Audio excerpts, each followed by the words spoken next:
رحیم ایک دن کی بات ہے کہ رسول اللہ صلی اللہ علیہ وسلم مسجد نبوی میں تشریف لائے اور تمام صحابہ کو حکم دیا کہ تمام صحابہ مسجد میں جمع ہو جائیں۔ تو آپ صلی اللہ علیہ وسلم نے صحابہ سے واعظ کیا اور فرمایا کہ قیامت کے دن بڑا سخت ہے، اور قیامت کے دن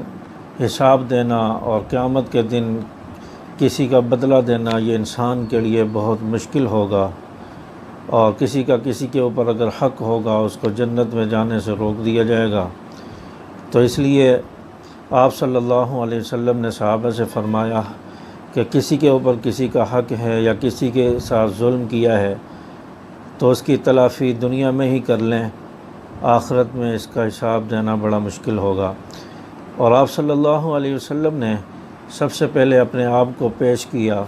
اور میرے پیارے نبی جناب محمد رسول اللہ صلی اللہ علیہ وسلم نے صحابہ کو مخاطب کر کے فرمایا کہ اگر میں نے کسی کے ساتھ کوئی ایسا معاملہ کیا ہے یا کسی کو میں نے مارا ہے تو وہ مجھ سے بدلہ لے سکتا ہے، میں اپنے آپ کو بدلے کے لیے پیش کرتا ہوں۔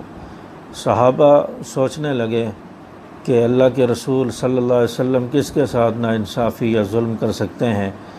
کون آپ صلی اللہ علیہ وسلم سے بدلہ لے گا؟ چنانچہ تمام صحابہ ٹک ٹکی باندھ کر ایک دوسرے کو دیکھ رہے ہیں۔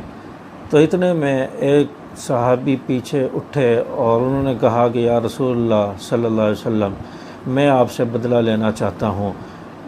آپ صلی اللہ علیہ وسلم نے فرمایا کہ کیا بدلہ لینا چاہتے ہو؟ صحابی کہنے لگے یا رسول اللہ، ایک مرتبہ آپ نے میری کمر پر زور سے ہاتھ مارا تھا اور میں اس کا بدلہ لینا چاہتا ہوں۔ چنانچہ اس شخص کو آپ صلی اللہ علیہ وسلم نے، پیارے نبی محمد رسول اللہ صلی اللہ علیہ وسلم نے اپنے قریب بلایا اور کہا کہ جس طرح میں نے آپ کو مارا تھا آپ بھی آ کر مجھے مار لو۔ چنانچہ یہ شخص آگے آپ صلی اللہ علیہ وسلم کی طرف بڑھنے لگا تو حضرت عمر رضی اللہ تعالیٰ عنہ بڑے غصے سے اس شخص کی طرف دیکھنے لگے کہ کون شخص ہے جو نبی کی توہین کر رہا ہے اور اس طرح نبی سے بدلہ لینے کے لیے آگے بڑھ رہا ہے، میں اٹھ کر اس سے معلوم کروں، اس کو بتاؤں کہ کیسے نبی سے بدلہ لیا جاتا ہے۔ چنانچہ ادھر پیارے نبی صلی اللہ علیہ وسلم نے بھی دیکھ لیا کہ حضرت عمر رضی اللہ تعالیٰ عنہ غصے میں ہیں، تو آپ صلی اللہ علیہ وسلم نے حضرت عمر رضی اللہ تعالیٰ عنہ سے فرمایا کہ عمر، آج میں نے اپنے آپ کو پیش کر دیا ہے، چنانچہ کسی پر غصہ کرنے کی ضرورت نہیں ہے، جس نے بدلہ لینا ہے محمد سے آ کر آج بدلہ لے لے، دنیا میں ہی اب میں اپنے بدلے چکا لوں، دنیا میں ہی میں اپنا دامن کلیئر کر لوں، کل قیامت کے دن مجھے حساب نہ دینا پڑے۔ چنانچہ یہ شخص آپ صلی اللہ علیہ وسلم کے قریب پہنچا اور آپ کی کمر کی طرف آ کر کھڑا ہوا اور کہنے لگا یا رسول اللہ، جب آپ نے میری کمر پر مارا تھا تو میری کمر پہ کپڑے نہیں تھے، ننگی کمر تھی، چنانچہ آپ کی کمر پر قمیض ہے، کرتا ہے، آپ کرتا اتار دیں۔ چنانچہ آپ صلی اللہ علیہ وسلم نے اپنا کرتا مبارک اتارا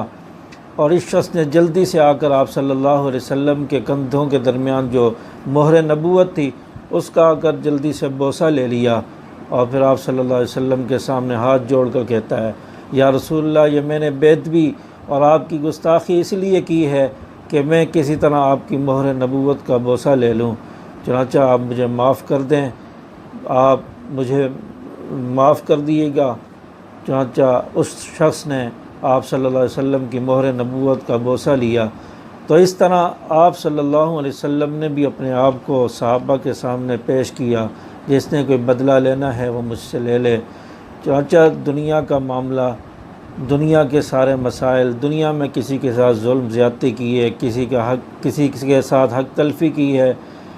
کسی کے ساتھ لڑائی ہے، جھگڑا ہے، تو دنیا میں ہی اپنا معاملہ صاف کر لیں، دنیا میں ہی اپنا دامن پاک کر لیں، دنیا میں ہی ایک دوسرے سے معافی تلافی کر لیں، ایک دوسرے کا بدلہ دے دلا کر اپنے آپ کو پاک صاف کر لیں۔ کل قیامت کا دن جو ہے بڑا سخت ہے۔ پیارے نبی صلی اللہ علیہ وسلم کی ذات تو معصوم ذات ہے، وہ کسی پر کیسے ظلم کر سکتے ہیں، لیکن پیارے نبی صلی اللہ علیہ وسلم نے بھی اپنے آپ کو پیش کر دیا کہ مجھے بھی قیامت کے دن کے حساب کتاب کا خوف ہے، دنیا میں ہی میں اپنے بدلے چکا لوں۔ چنانچہ قیامت کا دن بڑا سخت ہے، دنیا میں ہی اپنے بدلے اپنا دامن کو صاف کر لیں، کسی کا حق دینا ہے تو اس کا حق دے دیں، کسی کے ساتھ ظلم کیا ہے تو اس سے معافی تلافی کر کے یا اس سے بدلہ لے دے کے اپنے آپ کو صاف کر لیں۔ اللہ پاک ہمیں ہر قسم کے ظلم زیادتی سے اور کسی کے ساتھ ناحق کرنے سے اللہ پاک ہماری حفاظت فرمائے۔ السلام علیکم ورحمۃ اللہ وبرکاتہ۔